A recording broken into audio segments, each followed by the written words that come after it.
Thế giới hôm nay xin chào các bạn. Đến với Bắc Giang, bạn sẽ đến một miền quê nổi tiếng với cảnh quan thiên nhiên tươi đẹp, đặc trưng của vùng Trung Du, xen kẽ với đồng bằng phì nhiêu và miền núi, đồng thời mang đậm dấu ấn văn hóa cổ truyền của đất Kinh Bắc xưa. Tuy nhiên bạn có biết Bắc Giang là tỉnh thành có nhiều làng cười nhất cả nước. Trong số 14 làng cười xứ Bắc, Bắc Giang có tới 8 làng, trong đó có cả nói phét, một văn hóa truyền thống của người dân nơi đây. Không chỉ vậy, Bắc Giang còn là nơi lưu dấu của những sự vật có tuổi đời cả ngàn năm, cực linh thiêng và đôi khi còn rùng rợn với những câu chuyện tâm linh huyền bí. Hãy cùng Thế giới hôm nay khám phá ngay 15 điều độc lạ tại Bắc Giang nhé!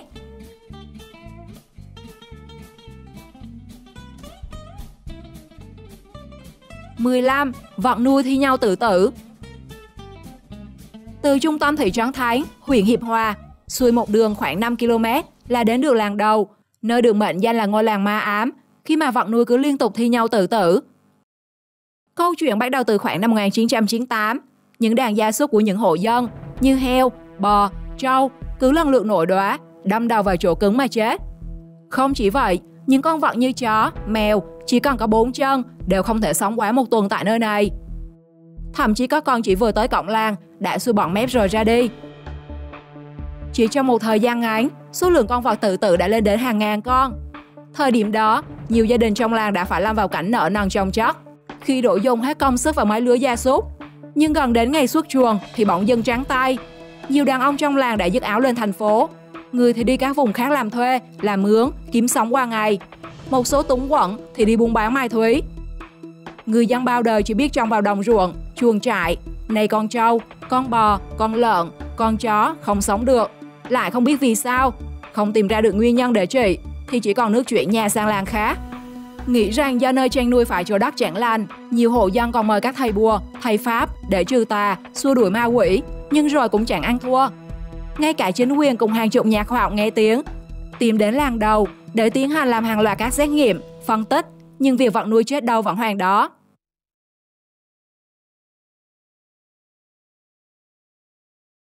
(14) Làng nói phét. Việt Nam ta có câu ca, hòa làng nói phét có ca, Dương Sơn nói phét bằng ba hòa làng. Từ bao đời nay, làng Dương Sơn ở Bắc Giang nổi danh về thói nói phét bằng ca từ đậm chất văn thơ. Đi vào ngôi làng này, bạn sẽ cảm thấy mọi thứ xung quanh không có gì là thật nữa. Một câu họ nói ra, 7 phần là phét, 3 phần kia có khi cũng như 7. Một trong những tay nói phét lão làng nhất là cụ Lập. Những lời ông cụ nói ra không chỉ là lời nói thông thường, mà nó còn biến hóa thành thơ ca. Mật vàng như thẻ vàng thau, mời nhau một giọt nghìn năm sau vẫn thèm. Uống vào chữa được bệnh hèn, chống được Covid nhanh thèm ăn cơm. Tuy nhiên, nghệ thuật nói phét của cụ lại ở một đẳng cấp rất cao. Nghe có vẻ là đang nói phét, nhưng ngồi ngẫm nghĩ lại thì nó cũng khá là hợp tình hợp lý. Đến nhà chó sủa linh tinh, rằng co dây xích khoe mình giỏi giang. Dương Sơn xưa quá cây đa, bóng đa dập tận sông Đà, sông Lô. Không chỉ cụ Lập, người dân nơi đây xem việc nói phét là chuyện rất bình thường. Trong làng có một ngôi miếu, nơi sinh hoạt văn hóa tín ngưỡng, và bà con thường lui tới nghe kể những câu chuyện nói phét hàng ngày. Thậm chí họ xem việc nói phét là một nghệ thuật và được kế thừa từ đời này sang đời khác.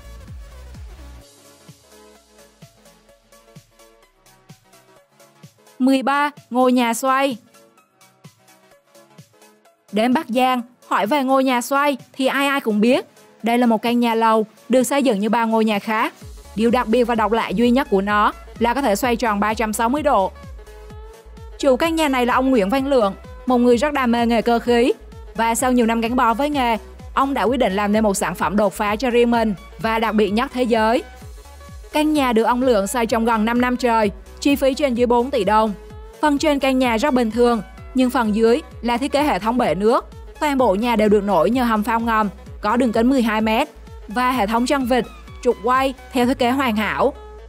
Nhà có thể điều chỉnh để nhà xoay theo mọi hướng và có tốc độ quay khác nhau, chậm nhất là 24 giờ trên vòng quay. Còn nhanh nhất thì người ở trong nhà có thể hơi chóng mặt, thậm chí căn nhà còn có kết nối hệ thống điện thoại thông minh để có thể xoay nhà từ xa. Với thiết kế độc lạ này, mỗi ngày thức dậy, bạn có thể thay đổi khung cảnh bên cửa sổ. Đó là chưa kể, nó còn chấp luôn mọi hướng phong thủy. Muốn hướng nào là xoay qua hướng đó ngay. 12. Nhà ma ám. Bạn tin vào tâm linh và có sự xuất hiện ma quỷ không? Comment xuống dưới cho mọi người biết nhé. Một ngôi nhà ở thôn Xuân Biều, xã Xuân Cẩm, Hiệp Hòa đã trở nên nổi tiếng bởi những chuyện rợn người. Sở dĩ người ta sợ hãi ngôi nhà đó là bởi 2 gia đình đã sinh sống ở ngôi nhà này gặp vận rủi khiến nhiều người mất mạng. Trước đây, ngôi nhà thuộc sở của gia đình một người đàn ông tên Khanh. Do thấy gò đất ngoài rìa làng để hoang nên đã xin làng để dựng nhà ra đó ở. Chuyện đến không lâu, ông Khanh bỗng đổ bệnh nặng, cơ thể ông cứ héo dần, xơ xát, rồi ông qua đời không rõ nguyên do. Nhưng chưa được bao lâu, cả ba và con trai đều qua đời vì nhiều nguyên nhân bí ẩn. Tuy nhiên, bi kịch không dừng lại ở đó. Gia đình mới mua lại căn nhà của ông Khanh cũng liên tục gặp tai ương. Người vợ từ khi chuyển vào liên tục gặp ác mộng, đầu óc không được minh mẫn. Đến một hôm, được người dân phát hiện bà đã gặp nạn ở hồ nước cạnh nhà. Rồi từ đó, những người trong gia đình cũng lần lượt đi theo bà. Kể từ dạo đó, những người trong khu vực không ai dám bén mảng đến gần khu nhà vì họ tin rằng ngôi nhà đã bị ma ám. Bao nhiêu thầy cúng cao tay đến cũng không thể làm gì mà quay về.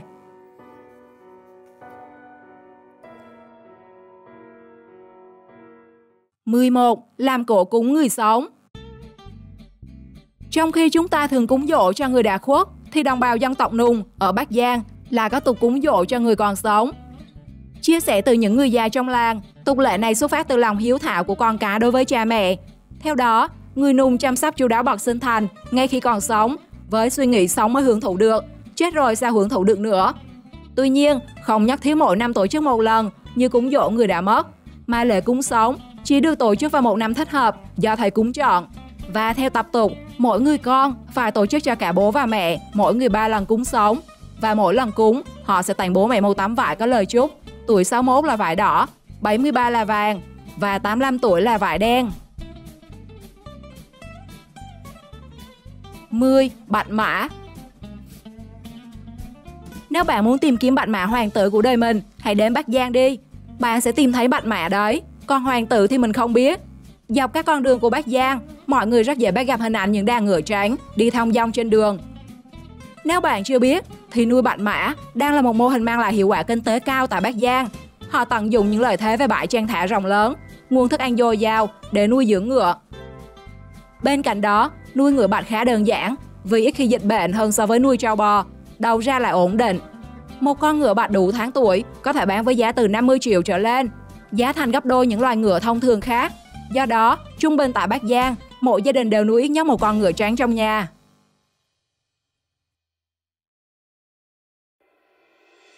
Chiến, dị nhân dự báo người chết. Thôn Đồng Giao, xã Quý Sơn, nằm cách trung tâm thị trấn Lục Ngạn, Bắc Giang gần 20 cây số. Đường vào thì heo hút, là nơi sinh sống của một dị nhân nghiện đám ma với khả năng dự báo người chết. Theo đó, chỉ cần trong vùng có người đang hấp hối, người của ông Ân Văn Ninh sẽ lập tức bứt rứt, đứng ngồi không yên, phải tìm đến tận nơi mới được giải tỏa. Có nhiều lúc đang dù giữa đêm, nhưng ông Ninh có dự cảm vẫn bật dậy và đi ra ngoài. Không ai chỉ điểm, nhưng ông vẫn có thể đến đúng nơi đang có người hấp hối, dù không quen biết họ. Lần xa nhất là cách nhà ông tận 15 km. Nhiều người cho rằng do ông mắc nợ kiếp trước, nên kiếp này ông phải tiện đưa những người đã mất một đoạn đường cuối.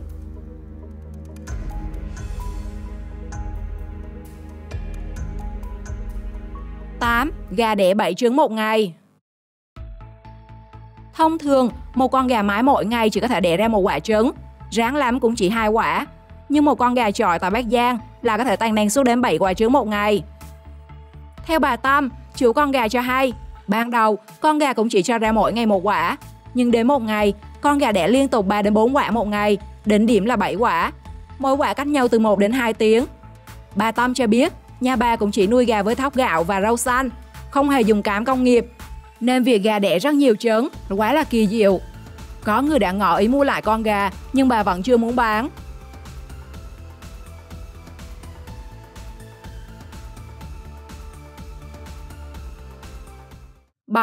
Chết 2 ngày rồi sống lại. Từng gây chấn động khi thông báo người chị vừa qua đời của mình đã sống lại. Được biết, sau khi được chôn cất, người phụ nữ đã nhập hồn vào chồng và báo với gia đình mình còn sống. Tin lời là thật, cả nhà đã ra mộ đưa người về. Tuy nhiên khi nhận được tin báo, chính quyền địa phương đã xuống thăm hỏi và tìm hiểu. Không có chuyện sống lại như bài đăng, và cán bộ đã vận động hỗ trợ người nhà đưa thi thể đi hỏa thiêu vào ngày hôm sau theo đúng phong tục. 6. Thần y Bắc Giang. Với 2 phút, bạn nghĩ có thể làm được gì? Chia sẻ cho mọi người biết dưới phần bình luận nhé. Chỉ trong 2 phút ngắn ngủi, một vị thần y tại Bắc Giang đã có thể chữa xong cho một bệnh nhân, bất kể là loại bệnh gì. Thần y này thường được mọi người gọi là cô Tí. Và dù không quảng cáo rầm rộ, nhưng phòng khám sập sệ của thần y lúc nào cũng đông đúc. Chỉ với vài đường nắn khớp, thần y xác nhận mọi căn bệnh đã được loại trừ. Và dù bệnh gì, mọi người đều được phát một gói bột đen về nấu uống. Tuy nhiên, các bệnh nhân phải ngoan, nghe lời. Ai nói gì làm đó thì mới được chữa bệnh. Còn nếu không, họ sẽ phải nghe những lời mắng chửi thậm tệ từ thần y cho tới người giúp việc. Hơi đau chân nhưng mà các bà nếu mà không có người nhà thì đứng cái bàn còn không xếp được. Ngồi ở kia chơi, bao giờ người ta làm hết chỗ này các bà vào một mình một chỗ, không phải nói gì cả. Không phải thắc mắc, không phải gây phiền hà. Đấy là bác đang gây phiền hà bây giờ thôi. Không chỉ cô Tí, ở Bắc Giang cũng tồn tại rất nhiều trung tâm chữa bệnh bởi nhiều thần y khác. Từ cổ truyền cho tới tâm linh, cộng thêm những phương pháp độc lạ như tát, đấm, kết hợp dọa nạt để xua tan cái bệnh trong người.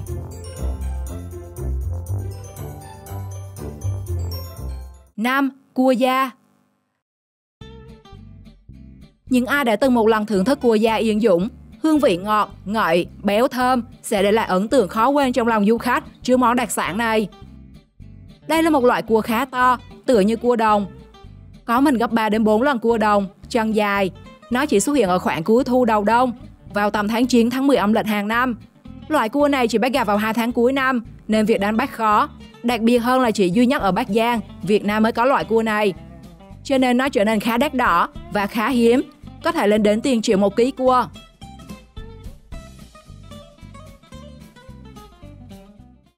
4. Giếng thần. Lâu nay người dân xã Vô Tranh, Bắc Giang vẫn rầm rì bàn tán về những câu chuyện chứa đầy bí ẩn xung quanh cái giếng lạ ở xã Xóm Chùa, hay còn gọi là giếng đình. Theo lời một cụ già, cái giếng đã có từ rất lâu và không ai biết nó có từ bao giờ.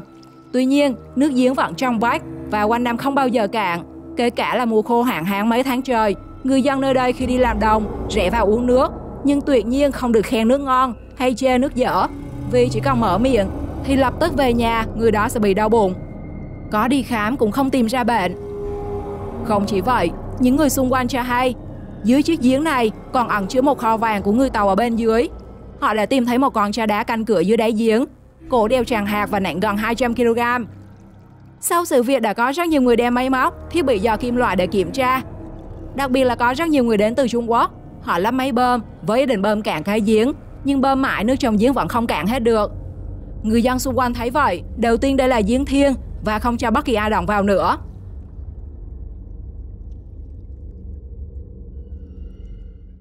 3. Cổ thụ nghìn năm tuổi. Xã Tiên Lục, huyện Lạng Giang, tỉnh Bắc Giang hiện đang lưu giữ và bảo tồn cây dạ hương có hàng nghìn năm tuổi. Đây được coi là cây cổ thụ độc nhất vô nhị, một báu vật của thế giới. Nó đã sống ở đây gần 1 thiên niên kỷ, cũng từng trải qua bao thăng trầm của lịch sử Việt Nam, nên mọi người luôn xem cây như một linh vật phù hộ cho làng. Mỗi khi cành cây bị gãy, nó luôn gắn liền với một sự kiện lớn, có thể là với Bắc Giang, nhưng cũng có thể là sự kiện lớn của cả đất nước. Mọi người đến thăm luôn cầu nguyện cho những điều tốt đẹp và hưởng linh khí từ cây. Mỗi một cành gãy là có một sự kiện lớn. Năm 1964 gãy cành ở phía Nam, tức là gắn liền với sự kiện xảy ra ở Vịnh Bắc Bộ. Năm 1979 chuyển đổi cành ở phía Bắc, xảy ra chiến tranh biên giới. Sau khi 3 cành này gãy xong thì Bắc Giang tràn trề cái Covid nó về đến đấy. Thì là vừa mấy hôm trước là lại có một cái cành gãy, thì đúng mấy hôm sau là ông Nguyễn Xuân Phúc về. Cho nên các lãnh đạo về chủ yếu là lấy linh khí của cây.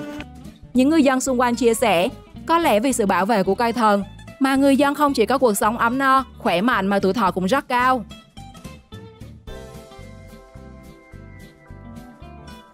2. Nham trám.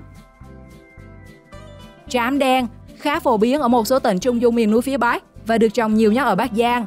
Quả trám hình thoi, khi non có màu xanh nhạt, khi chín chuyển màu tím đen, thịt trám màu hồng thẫm. Có rất nhiều món ăn ngon có thể làm ra từ loại quả này, nhưng nổi tiếng nhất Bắc Giang có lẽ là món nham trám. Để có món nham trám chuẩn vị, người đầu bếp phải rất kỳ công. Trám sau khi sơ chế thì đổ tất cả vào một cái bình, sau 2 đến 3 ngày mới dùng những quả trám này để chế biến món nham. Công đoạn ôm trám này khá quan trọng, cần phải đúng yêu cầu kỹ thuật để khi chín, trám ăn không quá cứng, nhưng lại không được mềm, đảm bảo hương vị bùi, béo đặc trưng. Trám được trộn cùng thịt cá chép, khế chua, các loại rau thơm thái nhỏ và gia vị. Nham trám kẹp bánh đa, chấm cùng nước tương làm dậy lên tất cả các hương vị, chua, béo, mặn, ngọt, kèm hương thơm của rau rừng. Nếu có dịp đến Bắc Giang, đừng quên thử ngay món ăn này nhé. 1. Sưu tầm cổ vật. Bước vào căn nhà của ông Lưu Văn Kiên ở Bắc Giang, dường như ai cũng sẽ choáng ngợp với hàng hà sa số những vật cổ, nằm vương vãi khắp xung quanh nhà. Trước đây, khi được người bạn giới thiệu vài món đồ cổ dưới lòng sông Lục Nam gần nhà, ông đã mua chỉ với một mong ước là trong nhà có tí đồ cổ. Dần dà, số cổ vật ông tích lũy lên đến hàng ngàn món. Đó có thể là bình gốm, những khẩu súng nòng cong queo, những chiếc bát vỡ mà ông chưa nhìn thấy bao giờ, những chiếc rìu đá, những vật dụng đánh lửa, những chiếc cối giả trầu ngày xưa. Nhiều tay chơi đồ cổ biết tiếng đã lần về nhà ông để kiểm tra và trả giá. Với nỗi lo cơm áo gạo tiền, ông đã phải đành lòng bán đi một số cổ vật trong đó. Cũng theo ông Kiên, ông sẽ dành tiền để xây một ngôi nhà mới, trong đó sẽ dành riêng một phòng để trưng bày những cổ vật này, với mong muốn những người đến thăm sẽ biết được một phần lịch sử thông qua những món đồ vớt lên từ đáy Lục Giang.